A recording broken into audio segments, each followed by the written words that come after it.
1 to 2 World Trade Center, and then all of a sudden it happened all over again. Something else hit us to the floor. Right in the basement, you felt it. Walls were caving in, everything that was going on.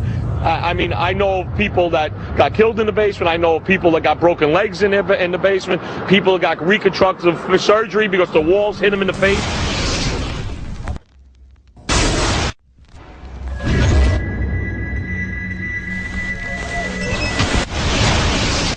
According to standard operating procedure, if an FAA flight controller notices anything that suggests a possible hijacking, the controller is to contact a superior. If the problem cannot be fixed within about a minute, the superior is to ask NORAD, the North American Aerospace Command, to send up or scramble jet fighters to find out what is going on. NORAD then issues a scramble order to the nearest Air Force base with fighters on alert.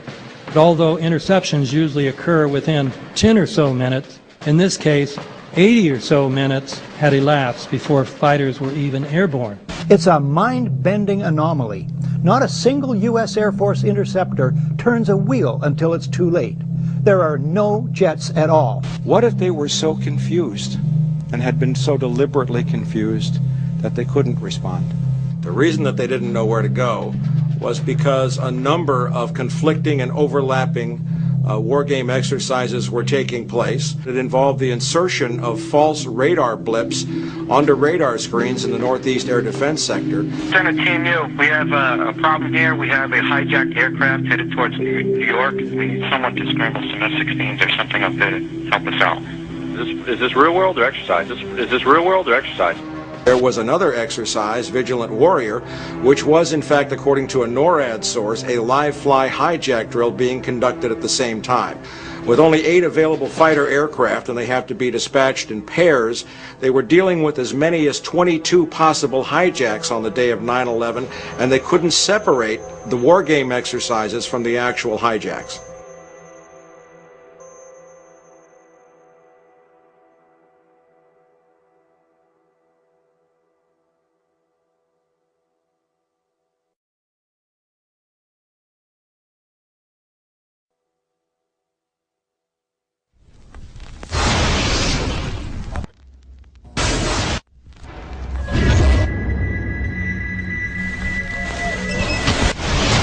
Page 172.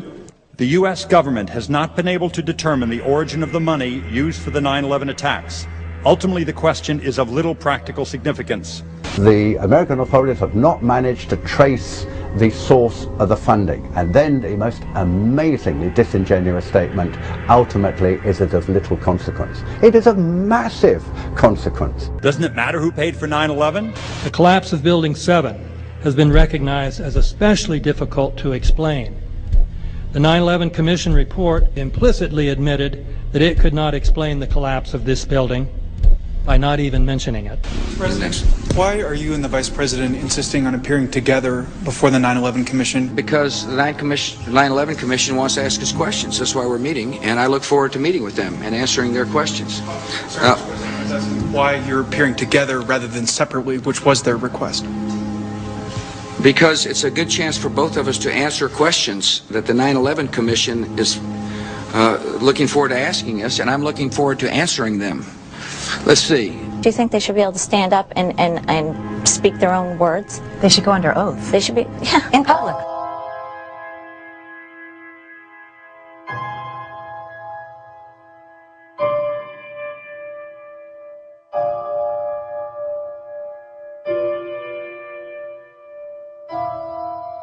Don't you think that the families deserve to have a transcript or to be able to see what you Adam, said? you asked me that question yesterday. I got the same answer, yeah. The final report was a unanimous report. That means that if there was a single commissioner who had any objection about anything, that fact would be dropped from the report.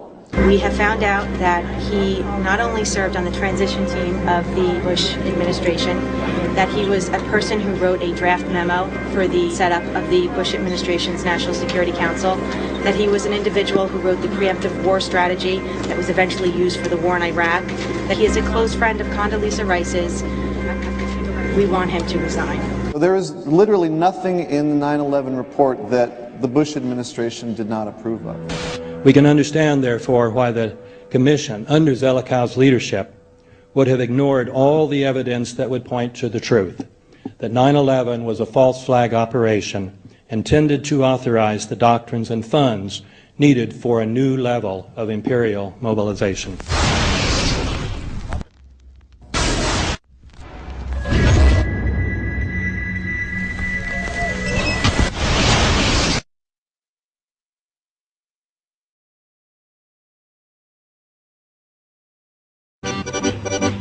Armed with knives, armed with chemical, biological, nuclear weapons. Fanatics, terrorists, September 11th. September 11th, killers, September 11th, terrorists. Terrorists of Al-Qaeda, terrorists, nuclear weapons, terrorists. 9/11, terror, terrorist, evil. September 11th, September 11th. The terrorists, war and danger. September 11th, terrorism, global terrorism, terrorism, terrorists. Terrorists, terrorists, terrorists, terrorists, the terror. Terrorists, terrorist, terrorism. September 11th, global terrorism, terrorists. Terrorism. September 11th, world terrorism, terrorism. September 11th, global terrorism. September the 11th, terror. Weapons of mass destruction. September the 11th, terrorists. The evil terrorists, no.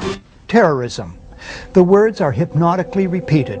Terrorism, terrorist, terrorist threat, and of course, believed to be linked to Al-Qaeda. But